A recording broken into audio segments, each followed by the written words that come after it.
Hello everybody, ito po ang inyong lingkod, Yuritech at your service. Ito nga po pala yung part 2 nung nakaraang video ko about sa tanggap kong iPhone 14 Pro Max na hindi itinuloy ipagawa ng aking kliyente ang kanyang iPhone. At ngayon ay binalikan po tayo ni ma'am at ang dahilan daw kung bakit siya bumalik ay dahil napanood niya daw yung part 1 ng video na ito.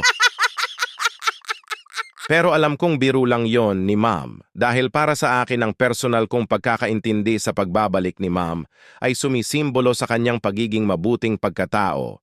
Taglay ni ma'am yung kaugalian na hindi tinataglay ng karamihan sa atin at yun ay ang tinatawag na delikadesa. And speaking of mabuting kaugalian, baka akala nyo hanggang dun lang nagtatapos ang kagandahan ng aking kliyente? Abay pang profile photo po ang datingan ni ma'am. Shoutout nga po pala sa inyo, madam, at maraming salamat po sa inyong pagtitiwala sa aming serbisyo. Okay po, back to topic muna tayo mga ka-repair. Sa part 1 ng video ko ay na-deep diagnose ko na itong unit ni ma'am, pero ganun pa man ay kailangan ko pa ring i-double check yung diagnosis ko before for assurance lang kung same pa rin ba sa dating diagnosis ko ang issue nitong iPhone 14 Pro Max ni madam. And as usual, wala pa rin pagbabago ang unit. May short pa rin akong nakikita sa thermal camera, kaya hindi umaandar ang unit. Sinilip ko rin sa schematic diagram kung saang posible nagmumula ang short at tulad ng dati kong diagnosis, nasa loob ng board ang short. Kaya hindi na ako nagdalawang isip at inumpisahan ko ng paghiwalayin ang magkabilang layer ng iPhone 14 Pro Max na ito. Nakakapagtaka and absolutely amazing.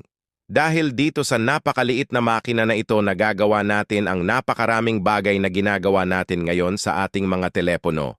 Patunay lang na malayo na talaga ang narating ng sangkatauhan at mas lalayo pa sa mga susunod na henerasyon.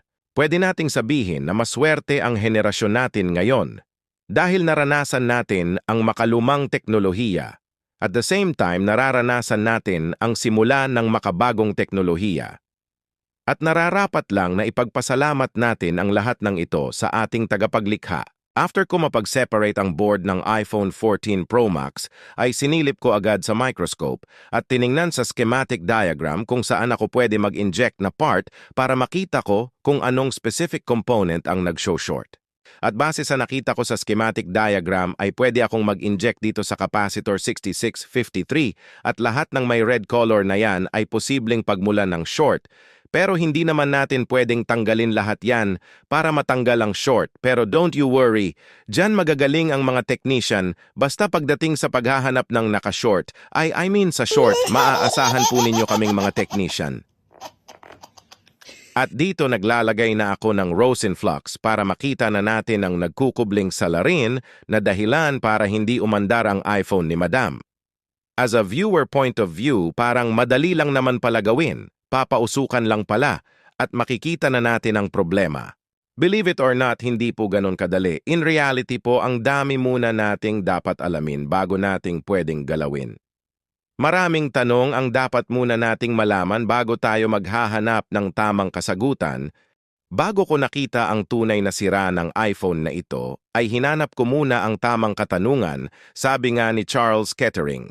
A problem well stated is a problem half solved. Sa madaling salita, intindihin muna ang tanong bago maghanap ng solusyon.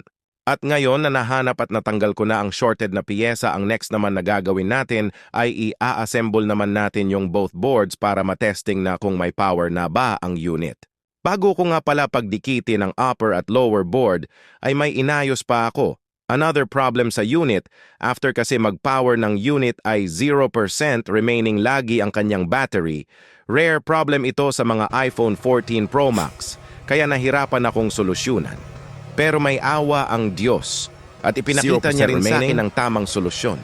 Dito ay napagdikit ko na ang upper at ang lower board, chine-check ko na lang kung maayos ba yung pagkadikit at pagkatapos ay nilinis ko na rin para smooth ang trabaho. At ito na po ang finished product ng ating pinagpuyatan. Sulit na sulit yung pagod at effort natin dito sa iPhone 14 Pro Max ni madam. At the same time, super happy ako dahil may mapapangiti na naman tayong mabait nating customer. Sana po ay nag-enjoy kayo sa inyong panonood at kahit papaano ay may napulot po kayong kahit munting kaalaman sa video nating ito. Ako nga po pala ang inyong lingkod na laging nagsasabi ng Maraming salamat po. Salamat!